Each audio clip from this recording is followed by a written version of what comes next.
Okay, so in the last video, I talked about how messed up my mind was because my father led us to believe that people were trying to kill him, just some figure was trying to kill him. And then at some point over the years, it progressed to Deitrick Haddon's family trying to kill him, namely Deitrick Haddon's father and the father's brother. And so that's what, like, over the years, it ends up turning into, from some random hitman or whatever to now it's Deitrick Haddon's family and our family, like, in some type of direct beef. Okay, and so we're not allowed to talk to them, and in fact, if we even act like we want to talk to them, my father's having a fit on us. He's saying, "Oh, you talking to my enemies? You over there and you fraternizing." He used to say fraternize because it was like that. They mostly say that in the military, you know, fraternize.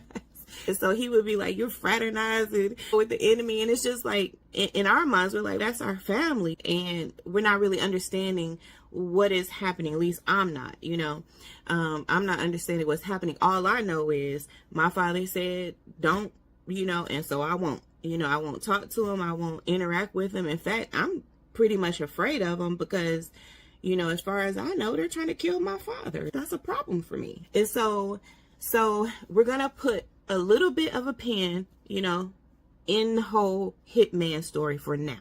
Okay. So we go back to Germany a second time. Okay. This time we go back to Germany. My mom's not in the military. My father's not in the military. And we're just going over there as civilians. Okay.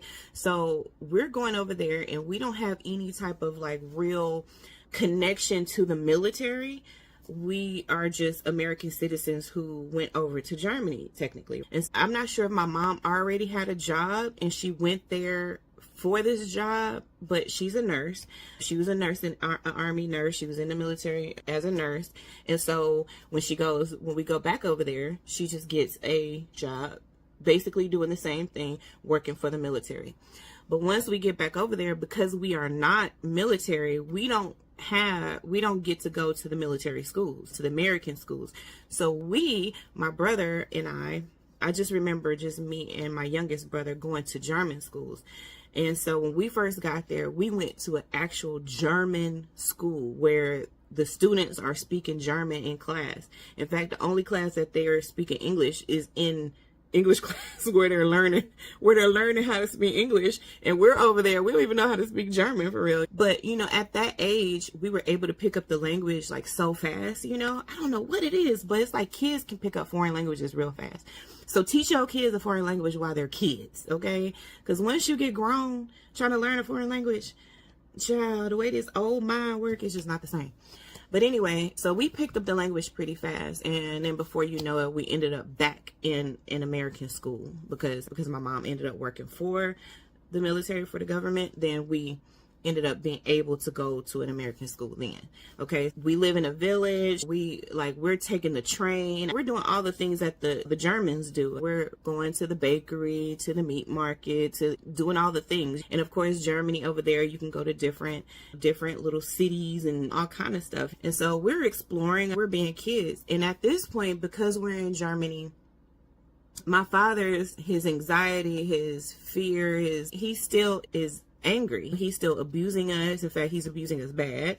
But the threat of people trying to kill him wasn't there.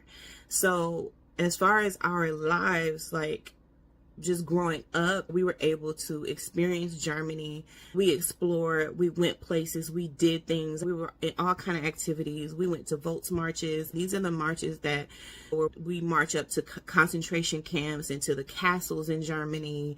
Like we would do miles and miles walks every year for a field trip at school. And those were the Volts marches. And then of course we would take trips to different places different sightseeing places in Germany, all kind of stuff. I mean, we loved it. Like, at least I did. And I know my siblings did too, but we loved Germany. And at this point, because of the threat of this hitman, and then of course the family members and all of that stuff, like nobody really had access over there. We didn't have to worry about some random person just showing up or some random family member just popping up. Nobody could do that over there. It's at least a 13-hour flight. And so that was like virtually impossible. So the level of threat was significantly down. So that portion of my father's inner turmoil, whatever, was no longer really a factor. Okay. But for some reason, my father is still abusing us. Now, remember, you let him tell it. He's abusing us because this threat was on his life, this pressure, this, you never know how you're going to handle someone trying to take your life. And so he has these 5 kids that he has to worry about, all while he's fighting for his life and trying to keep us all alive, and all this stress and all of that is what is causing him to abuse us, right? That's how he explains it now. Oh, people of God, I got a daughter that's angry with me, and I never stop her. Amen. I had blocked. She's angry with me when she was 13, 12, 13. She was getting a lot of whoopings. We were overseas. My wife had gotten shot, and amen, there was a lot of stress in the house, and there was a lot of things that I had to do. But during that time, those things were no longer a factor. Yet, his abuse of us was on a whole other level. It was unreal. And so bad, like to the point where I got to the point where I didn't feel like my life per se was in danger. I felt like my brothers were, because my brothers experienced worse abuse because they were males. And because they were males, my father beat them bad. Like bad. And I just felt like this need to protect. Like I needed to protect my brothers. I needed to protect us. I needed to protect my mom. I needed to protect myself. And so one night, and I'm not even sure if it was like the night before I reported my father, but I called my brothers together. I was like, I'm going to report him. I'm going to report him for child abuse. And I was like, when I go to school, I'm going to tell the counselor that he's been abusing us, and I don't want to come back home. And so I bring my brothers together. Now, mind you, I'm second to the youngest, and I'm the only girl.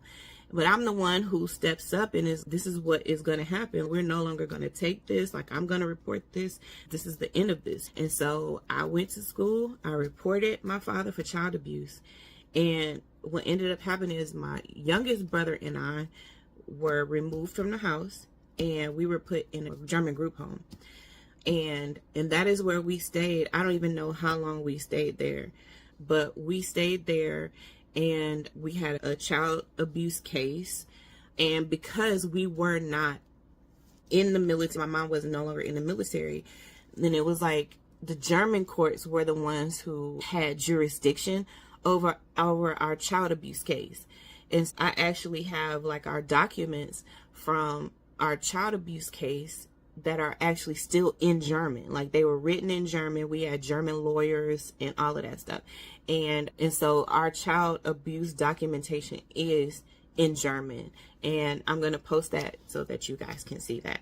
Stay tuned for the next video. Remember, we're putting a pin in the Hitman story. And now we're talking about the child abuse case. Okay, so I'll see you guys in the next video.